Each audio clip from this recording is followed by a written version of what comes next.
यांशु गूबाई को स्केलेटन समझकर अपने घर ले आती है। यांशु के सोने के बाद गूबाई अपनी इंसानी रूप में वापस आ जाता है।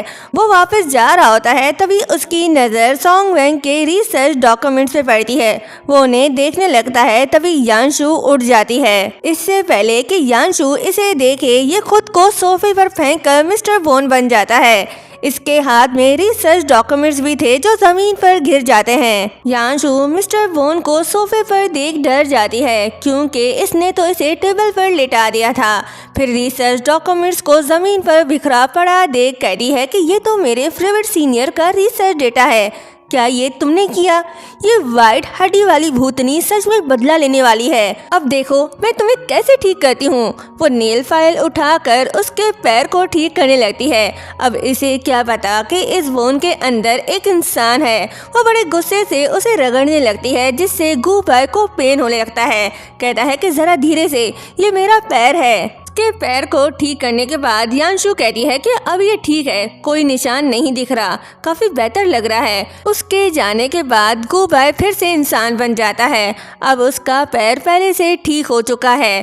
कहता है कि शुक्र है, मैं रात को कभी भी अपने आप को बदल सकता हूँ, नहीं तो समझाना मुश्किल हो जाता। फिर वो रिसर्च डॉक्यूमेंट्स को देखने लगता है। कहता है कि ये वही रिसर्च डॉक्यूमेंट्स हैं जो मुझे चाहिए थे। समझ गया, ये वही टैलेंटेड जूनियर है जिसका जिक्र सोंग वेंग अक्सर करता था।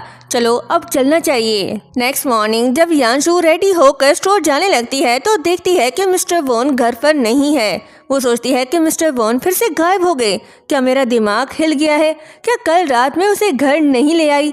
वो इस बारे में सोचने लगती है, तभी उसकी नज़र घड़ी पे पड़ती है। वो लेट हो रही है, उसे जल्दी स्टोर जाना होगा। वो स्टोर पहुंच गई, लेकिन वहाँ मिस्टर वोन को देख हैरान रह गई। कहती है कि ये सब क्या हो रहा है, मुझे कुछ समझ नहीं आ रहा। क्या मैंने सच में कोई भूत देख लिया? सब खत्म हो गया, ये सच में अजीब है। तभी मैनेजर कहती है कि हाँ, लगता है तुमने सच में भूत देख लिया, तुम लेट हो गई हो, ऊपर से मिस्टर वोन को भी कुरियर के जरिए यहाँ भेज दिया। कितनी फजूल बात है। यांशु को लग रहा है कि मिस्टर वोन सच में भूत है।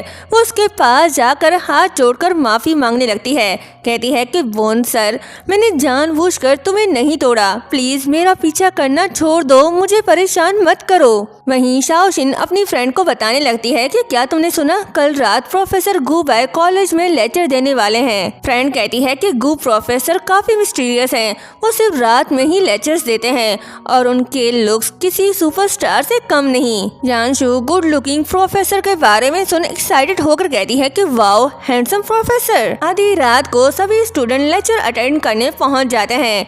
यांशु प्रोफेसर के बारे में सोच कहती है कि वो कितना हैंडसम होगा। तभी गूबाई आता है। सबके सब उसे देख पागल, वाओ कितना हैंडसम है। यांशु उसे देख अपनी आंखें मसलने लगती है। कहीं तो देखा है इसे, अरे ये तो वही है ड्राइवर।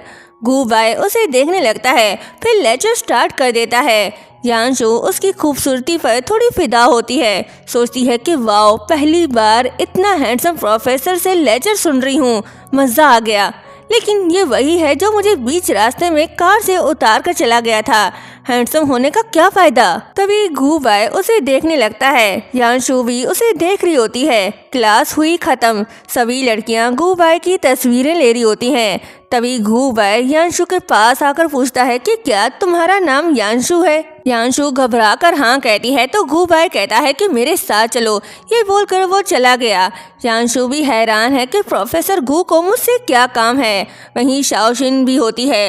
वो ये सब देखकर बहुत ज्यादा जेलस हो जाती है। गूबाई उसे लैब ले आता है। यांशु थोड़ी परेशान है, पूछती है कि प्रोफेसर गू आप मुझे यहाँ क्यों ले आए? गूबाई कहता है कि मुझे तुम्हारे रिसर्च प्रोजेक्ट में काफ़ी इंटरेस्ट है।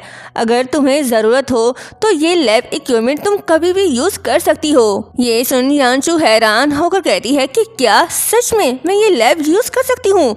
वाओ, आज तो मेरा लक बहुत अच्छा है, मेरी किस्मत चमक गई। ऐसा मौका तो सपने में भी नहीं मिलता। लगता है ये इंसान इतना भी बुरा नहीं है। तभी किसी की आने की आवाज़ आती है। गूबाई सोचता है कि शायद कोई आ रहा है, मुझे खुद को बदलना होगा। वो मिस्टर वोन बन जाता है।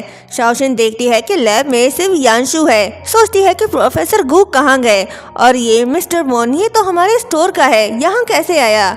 फिर वो दरवाजा लॉक करके चली जाती है ताकि यांशु सारी रात यहीं फंस कर रहे। यांशु प्रोफेसर गू को बुला रही होती है, वो कोई जवाब नहीं देता। यांशु पीछे मुड़कर देखती है तो गू बाय के बजाय मिस्टर बोन होता है। वो शॉक्ड हो जाती है। गू बाय कहता है कि तुम डर क्यों रही हो, मैं तो तुम्हारी मदद कर रहा हूँ। यांशु कहती है कि फिर से भूत का चक्कर, ये मिस्टर बोन यहाँ कैसे आया। वो डर डर के दरवाजे के पास जाने लगती है तो गू बाय कहता है कि कोई फायदा नहीं, तुम्हारी फ्रेंड ने दरवाजा लॉक कर दिया है, तुम यहाँ से बाहर नहीं जा सकती। यांशु दरवाजा खोलने की कोशिश करती है लेकिन दरवाजा नहीं खुलता। वो किसी को कॉल करने लगती है लेकिन सिग्नल भी नहीं आते तो कहती है कि ये क्या हो रहा है, मेरे मोबाइल में नेटवर्क भी नहीं आ रहा। ये प्रोफेसर गू जरूर मुझे तंग कर रहे हैं, पक्का ये उनकी चाल होगी। क्या मुझे मिस्टर बोन के साथ यहीं रात बितानी होगी? पागल कहीं का, मैं यहाँ भूत के साथ कैसे रहूंगी। यांशु बैठे बैठे वहीं सो जाती है। गू बाय अपनी इंसानी रूप में लौट आया। वो उसे सोता देख कहता है कि वाओ, तुम यहाँ सो भी गई। वो जाकर दरवाजा खोलने की कोशिश करता है लेकिन दरवाजा नहीं खोलता। फिर वो यांशु की तरफ देखता है जो नींद की झटकों से गिरने वाली होती है तो वो फौरन जाकर उसे गिरने से बचा लेता है। अब हाथ हटेगा तो यांशु गिरेगी। फिर वो चेयर सामने रखकर उसके पास ही बैठ जाता है ताकि वो नींद से ना उठे।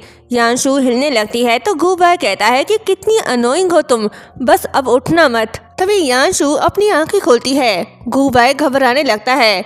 यांशु को लग रहा है कि वो सपना देख रही है। कहती है कि सपने में तुम इतने बुरे भी नहीं लगते। ये सुन गू बाय मुस्कुराता है।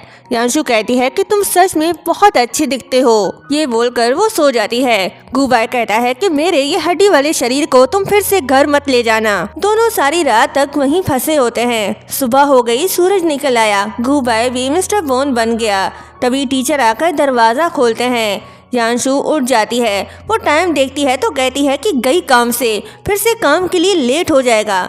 तभी मिस्टर बोन को देख डर जाती है। कहती है कि क्या बवाल है, ये फिर से यहाँ कैसे आ गया? क्या सच में मेरे और मिस्टर बोन के बीच कोई खास रिश्ता है? वहीं दूसरी तरफ डायरेक्टर सू जिन आता है। वो स्टोर में मिस्टर बोन को ना देख पूछता है कि मिस्टर बोन कहाँ गया। मैनेजर बताती है कि एक इंटर्न ले गई है, वो अभी आती ही होगी। तभी शाओ शिन उन्हें वीडियो दिखाती है जो उसने यांशु को लॉक करने के बाद रिकॉर्ड किया था। कहती है कि डायरेक्टर सू, मैं किसी के पीठ पीछे बात नहीं करना चाहती, लेकिन यांशु सच में हद पार करी है।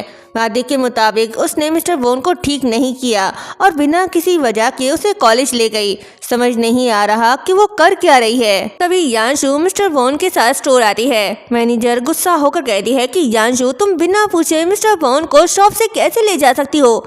तुमने शॉप का काम डिले कर दिया। क्या तुम परमानेंट नहीं होना चाहती? शाओ शिन खुश है कि मैनेजर से डांट पड़ने के बाद अब इसे डायरेक्टर सू से भी डांट पड़ेगी, पर ऐसा नहीं होता। वो उसकी साइड लेता है। कहता है छोड़ो, ये मिस्टर बोन अब पुराना हो गया है। मैंने हेड ऑफिस से नए स्केलेटन के लिए रिक्वेस्ट कर दी है। इस पुराने मिस्टर बोन को जल्दी से हटा दो। लगता है सू जिन यांशु को पसंद करता है, तभी हर वक्त इसकी साइड लेता है। कुछ तो गड़बड़ है। रात को यांशु जब वापस जा रही होती है तो मिस्टर बोन को डस्टबिन में पड़ा देख रुक जाती है। उसका दिल नहीं मानता कि उसे यहाँ छोड़े। वो उसे उठाकर घर ले जाने लगती है तो गू बाय कहने लगता है कि तुम क्या करना चाहती हो? मेरी टांग कमर बिल्कुल टूट चुकी है, थोड़ा ध्यान से उठाओ। और यहीं पर यह पार्ट एंड होता है।